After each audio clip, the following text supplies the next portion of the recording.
দেখেছো কি তাকে ওই নীল নদীর ধারে, বৃষ্টি পায়ে পায়ে তার কি যেন কি নাম, জলে ভেজা মাঠে আকাশে হাত বাড়ায়, মেঘের আড়ালে ভেসে থাকা সেই রামধনুকে চায়। দেখেছো কি তাকে ওই নীল নদীর ধারে।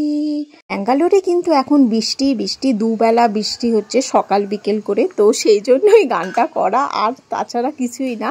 তো চলো ব্রেকফাস্ট বসিয়ে দিয়েছি। ব্রেকফাস্টে আজকে আমার হাজবেন্ড বলেছে ভাত খেয়ে যাবে, তো ভাত আর ঝিঙে ভাজা করছি, একটুখানি পেঁয়াজ কাঁচা লঙ্কার কালো জিরে দিয়ে। আমি কিন্তু এখনো ব্রেকফাস্টে চাটা, আমার তো চা দিয়ে ব্রেকফাস্টটা শুরু হয়, তো চাটা এখনো খাইনি। আগে হাজবেন্ডের রান্নাটা শেষ করব, ওকে খাবার দেব, তারপরে আমি চা খাবো। তো চলো বন্ধুরা রান্নাটা করে তারপরে ফিরে আসছি। রত্না লাইফস্টাইলের আরেকটি ভ্লগে তোমাদের সকলকে স্বাগত জানাচ্ছি। আশা করি তোমরা ভালো আছো। তো আমি সকালে রান্নাবাড়ি কমপ্লিট করেছি, তো এখনো পর্যন্ত চা খাইনি, চা খাবো। এখন কটা বাজে জানো? এখন বেলা প্রায় 10টা বেজে গেছে। তো হানির বাবা বলছে যে চা খেয়ে কি করবে, 10টা যখন বেজেই গেছে তো তুমি ভাতই খেয়ে নাও। তো আমি বলেছি যে ভাত খেলে হবে না, কারণ ঘুম থেকে উঠে যদি চা না পাই তো পুরো এনার্জি লস। তো চলো একটুখানি চাটা বানিয়ে নিই, আর এখান থেকে কড়াই টড়াই সব কিছু সরিয়ে দিই। তো রান্নাঘরের অবস্থা খুব খারাপ, এই রান্নাবাড়ি করার পরে না রান্নাঘরের অবস্থা আমার প্রচণ্ড খারাপ হয়ে থাকে। তো চা বসানোর আগে আমি একটুখানি জামা কাপড়গুলো মেশিনে দিয়ে এসেছি, কারণ দেখতে পাচ্ছ এখন আবার একটুখানি রোদ উঠেছে। এই দরজাটা যে খোলা রেখেছি তো পুরো আলো আসছে, রোদের তাপটাও একটুখানি কমই আছে, অত নেই এখন, কারণ যা বৃষ্টি হচ্ছে ব্যাঙ্গালোরে রোদের তাপ অনেকটাই কমে গেছে। জল বসিয়ে দিয়েছি। আবার দরজাটা না খোলা রাখতেও প্রচণ্ড ভয় লাগে, যে কখন যে বাদর চলে আসবে নিজেও জানি না। আর একবার ঢুকে গেলে ভেতরে আর কিন্তু বেরোবে না, ওরা সহজে বেরোয় না। একেবারে পুরো খাবারের বস্তা, খাবারের ঝুড়ি যা থাকবে একদম পুরো প্যাকেট শুদ্ধ তুলে নিয়ে চলে যাবে কিন্তু। তো খুব ভয় লাগে খোলা রাখতে, তবুও একটুখানি খোলা রাখি, একটু বাইরের হাওয়াটাও আসলে একটু ভালো লাগে। তো এখানে জানালাম চাটা হয়ে যাক। তো চলো, চা মনে হয়ে গেছে, চা পাতার গন্ধ বেরিয়ে। হঠাৎ করে এত আদর আসছে, কি ব্যাপার? হ্যাঁ, গতকাল গিয়েছিলাম ডিমার্টে, তো কতগুলো জিনিস কিনেছি, তার মধ্যে বেস্ট একটা জিনিস কিনেছি, সেটাই তোমাদেরকে দেখাচ্ছি। মানে ওটা ছাড়া আমার চলে না, শেষ হয়ে গিয়েছে সবকিছু, তার জন্যই নিয়ে এসেছি। তো চলো তোমাদেরকে দেখাই। হানির ব্রেকফাস্ট হয়ে গেছে। আমার আসলে এত সকাল সকাল চা খেতে একদমই ভাত খেতে একদমই ভালো লাগে না। তো চলো তোমাদেরকে দেখাচ্ছি। কিনেছি তো অনেক কিছুই, আসলে সন্ধ্যের দিকে গিয়েছিলাম আর এত বৃষ্টি শুরু হয়ে গেছে হঠাৎ করে, যে জিনিস নিয়ে যাব না কি এমনি যাব বুঝতে পারছিলাম না। হানির বাবা সাথে ছিল, কিন্তু বাইকে আসতে পারিনি, সেই ওলা বুক করতে হয়েছে। তো সেটা করে এসেছি, কারণ মালপত্র চাল ডাল এসব নিয়ে ওইভাবে বাইকে আসা কোনোদিনই যায় না। আর এই দেখো একটা নতুন চায়ের কাপ কিনেছি, পুরো কাচের। এই দেখো ডিমার্ট লেখা আছে সবুজ রঙে, দেখতে পাচ্ছ? এটা কিন্তু কাগজ দেওয়া না, এটা এখানে পুরো লাগানো ডিমার্ট লেখাটা, মানে কাচের সাথে সুন্দর করে লাগানো আছে। তো একটুখানি চা খাই ডিমার্টের কাপে।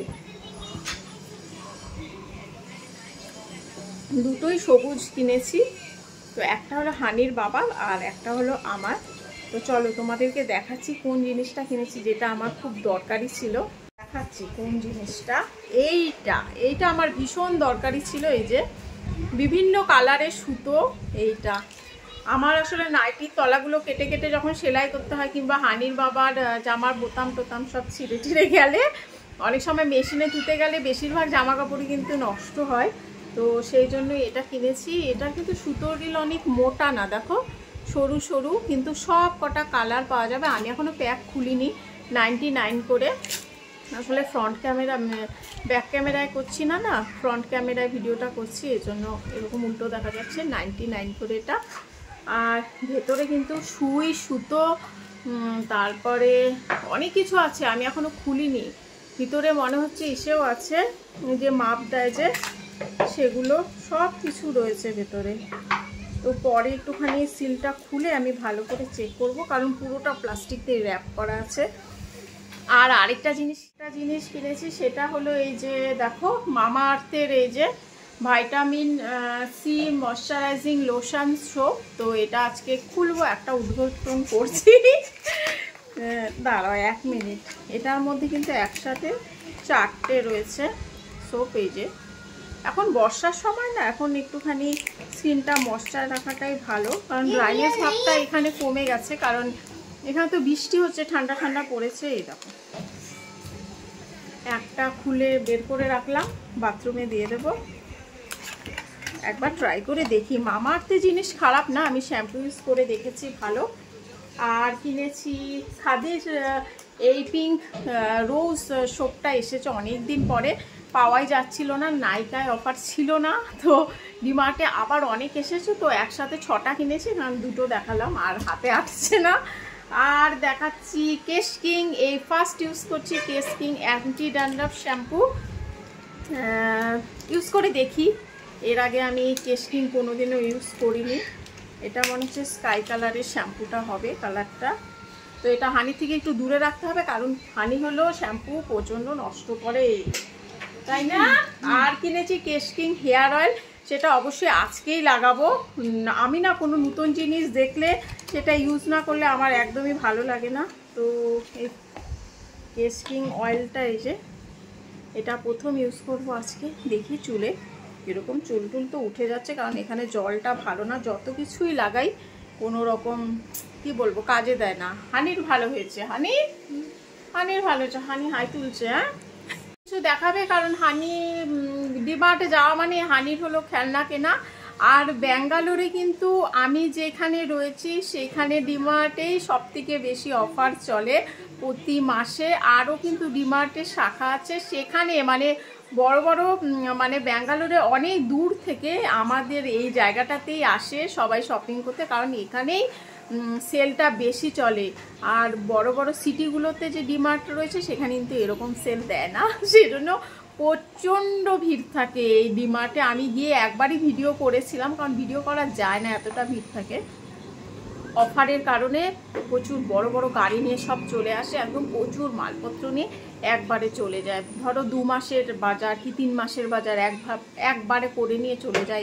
এইভাবে লোক আসে, তাহলে কতটা হিউজ মানে ভিড় হয় তোমরা বুঝতেই পারো। তো এই দেখো হানি কিনেছে ডাক্তার সেট, এটা হলো বাচ্চাদের খেলার জিনিস, ভিতরে ডাক্তারের টেথিস্কোপ, চশমা সব কিছু রয়েছে। আর কিনেছে একটা বার্ডস, এটা ফালতু কিনেছে, হানির বাবা বকা দিচ্ছিল ওকে, বার্ডসের নাম, এগুলো তো বই থাকে তবুও কিনেছে। তো চলো এবার জামা কাপড়গুলো মেলে দিই, বাইরে রোদটা থাকতে থাকতে, কারণ বৃষ্টি কিন্তু হবে, ওয়েদার কিন্তু প্রচণ্ড খারাপ। তো চলো চা খেয়ে জামা কাপড়গুলো মেলে দিয়ে আসি। হানিকে স্নানে পাঠিয়ে দিয়েছি, আর জামা কাপড়গুলো এখনও মেলতে পারিনি, ও স্নানে গেছে, একটু পরে মেলবো। ফার্স্টে একটুখানি কেশ কিং তেলটা একটু লাগাই। আসলে তেল তো বেশি লাগাই না, তবে আমার চুল কি বলবো কালার করে যেটুকু ড্যামেজ হয়েছে, কিন্তু চুল কিন্তু ড্রাই না, আমার সফট, সেটা তোমরা এরকম দেখলেই বুঝতে পারছো, শাইন করে আমার চুল। এই যে কালার যেটুকু করেছি ওইটুকুই নষ্ট হয়ে গেছে, কালার করলে কিন্তু চুল নষ্ট হয়, এটা একদম ঠিক। এটার সাথে একটা স্প্যাচুলা ছিল মনে হয় চিরুনির মতো, এখন দেখাচ্ছে। এখানে আবার ছবি দিয়েছে চিরুনির মতো, কিন্তু এখানে আসেনি সেটা, না সেটা আসেনি, এটা এসেছে। তেল লাগিয়ে যদি চুল হতো তাহলে তো হয়েই গেছিল। আসলে জলটা খারাপ, চুলের দেখো তেলের রংটা কেমন, তেলের রংটা দেখো ব্রাউন টাইপের। এখানে কিন্তু সবাই চুলে তেল দেয় প্রচুর, ব্যাঙ্গালোরে সবাই, মানে এখানে যারা বাসিন্দা তারা সবাই চুলে প্রচুর তেল দেয়, তেল দিয়ে সুন্দর করে চুলটাকে বেঁধে তার মধ্যে খুব সুন্দর করে বেলি ফুল ঝোলায়। এখানে আরেকটা ফুল আছে অরেঞ্জ কালারের, সেটার নাম আমি ঠিক জানি না, তো সেগুলো করে, দেখতে কিন্তু খুব ভালো লাগে। আর ওরা ইসে পরে খুব কি বলবো, যে শাড়ি। এখানে যারা একটুখানি এজেড রয়েছে, মানে সবার কথা বলছি না, যারা একটুখানি এজেড রয়েছে তারা শাড়িই পরে। আর নাইটিটা খুব চলে এখানে, আমাদের মতোই নাইটি চলে। তো চলো তাড়াতাড়ি তেলটা লাগিয়ে আমি রান্নার কাজে যাই। হানি স্নান করে আস্তে আস্তে। এখন না ভিডিও আমি বেশি একটু বড় করি না, কারণ বেশি বড় ভিডিও কেউ দেখতেও চায় না। যেটুকু মানে মেইন পার্ট সেটুকুই দেখতে চায়। বড় বড় ভিডিও করে একদম বিশাল একদম 20-25 মিনিটের একটা ভিডিও করলাম, এদিকে কেউ দেখছেই না, সেটা বেকার করা। তো চলো চুলে তেলটা লাগিয়ে দেখাচ্ছি আমার করলা গাছটা কতটা বড় হয়েছে, আর নয়নতারা ফুলও হয়েছে অনেকগুলো, তোমাদেরকে দেখাচ্ছি। এখানে আসলে দুটো সাইকেল রাখাতে না হাঁটা চলাটা একেবারেই বন্ধ হয়ে গেছে। আর দেখো কি সুন্দর হাওয়া হচ্ছে, জামা কাপড়গুলো দেখলে বুঝতে পারছো মনে হচ্ছে যেন একদম বিচের ধারে রয়েছি আমি। এই দেখো ক্যামেরাটা যে আমার কি হয়ে যায়, যখন আমি ফোকাস নিতে বলি তখন আর নেয় না। এই যে নিয়েছে। এই দেখো, দেখেছো করলা গাছ? এটা কিন্তু অনেক বড় হবে আর অনেকগুলো হবে। আর ধনেপাতা গাছও লাগিয়েছে হানির বাবা। আর ওই দেখো নয়নতারা ফুল হয়েছে কতগুলো। ওই সাইডেও কিন্তু একটা দুঃখের বিষয়, এই যে লঙ্কা গাছটা আছে না, এইটা মাঝখানে, লঙ্কা গাছে লঙ্কা আর হচ্ছে না। কবে লঙ্কা খাবো বলো তো? লঙ্কাটাই হচ্ছে না। হলে একটুখানি ভালো লাগতো না, লঙ্কাটা খেয়ে দেখতাম যে কিরকম টেস্টি। লঙ্কাটা টেস্ট, লঙ্কাটা ঝালই হয় হ্যাঁ, তবে কিছু কিছু লঙ্কা একটু মিষ্টি টাইপের হয়, মানে ঝালটা একটু কম হয়, সেটাই ভালো বলেছি লঙ্কার টেস্ট। তো চলো রান্নাটা করি, রান্না করে তারপরে একেবারে স্নান টান করে খাওয়া দাওয়া শেষ করে ঘুমার কোনো কাজ নেই আজকে। কারণ কি বলবো, আর এই ঠান্ডা বৃষ্টির দিনে আর কি কাজ। চলো হানি একটু তাড়াতাড়ি কর মা। কেন আবার? আমিও তো কাজ করব, জামা কাপড়গুলো ধুবো। তো চলো রান্নাটা শুরু করি।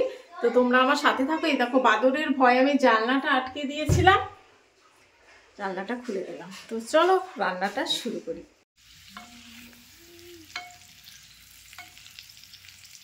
হানির বাবা আজকে নিয়ে এসেছিল দেশি মুরগির মাংস। তো অনেক দিন পরে করছি। দেশি মুরগির মাংস কিন্তু এমনি বাজারে খোলা পাওয়া যায় না, অর্ডার করতে হয়। তো ওর ফ্রেন্ড একজন রয়েছে যে এনে দেয়, তো তাকে গতকাল রাতের দিকে ফোন করে রেখেছিল। তো ওরা আবার মুরগি ধরে রাখে, দেশি মুরগি, তো সেটাই রান্না করছি আজকে। কিন্তু পুরো জল ছাড়া টক দই দিয়েই রান্না করছি পুরোটা, কারণ হানির বাবা বলছিল যে টক দই দিয়ে করো সম্পূর্ণ দেশি মুরগির মাংসটা। ও যেভাবে খেতে পছন্দ করে ঠিক সেভাবে করারই চেষ্টা করি। আর বেশি ঝোল করিনি, কারণ পুরোটাই যেহেতু টক দই করছি, দই যেতটুকু থাকছে ততটুকুই ঝোল থাকছে। তো একটু মাখা মাখা করলাম। আর দেশি মুরগির মাংস কিন্তু খেতে খুব ভালো লাগে। আর পুরো রান্নাটা কড়াইতেই করেছি, কড়াইতেই বেশি মানে মনে করি ভালো হয়। আর প্রেসার কুকারে সিটি দিলে কি হয় বলো তো, গলে যায়। এজন্যই আমি কড়াইতেই চেষ্টা করি করতে। তো কিছুক্ষণের জন্য ঢেকে দিয়েছিলাম। কিছুক্ষণ পরে যখন এসেছি দেখো আমার মাংসের ঝোলের ফাইনাল লুক। এখন শুধু একটু গরম মশলা দেব, তাহলেই একেবারে মাংসের ঝোল কমপ্লিট। তো ঝোলটা দেখতে কেমন হয়েছে অবশ্যই কিন্তু তোমরা কমেন্টস করে জানিও বন্ধুরা। তো চলো আমি এখন ঢেকে রেখে দিয়ে ঘরের অন্য কাজগুলো করি।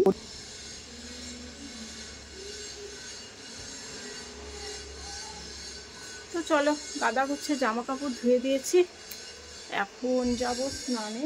আর ক্লিপগুলো না যদি দিয়ে দিই না, সব উড়ে টুড়ে একেবারে কোথায় চলে যাবে জানবো না। তো বন্ধুরা আজকের ভিডিওটা কেমন লাগলো অবশ্যই কমেন্টস করে জানিও। আর যারা আমার চ্যানেলটা নতুন দেখছো সাবস্ক্রাইব করে পাশে থেকো। আবার দেখা হবে নেক্সট ব্লগে। ভালো থেকো, টাটা।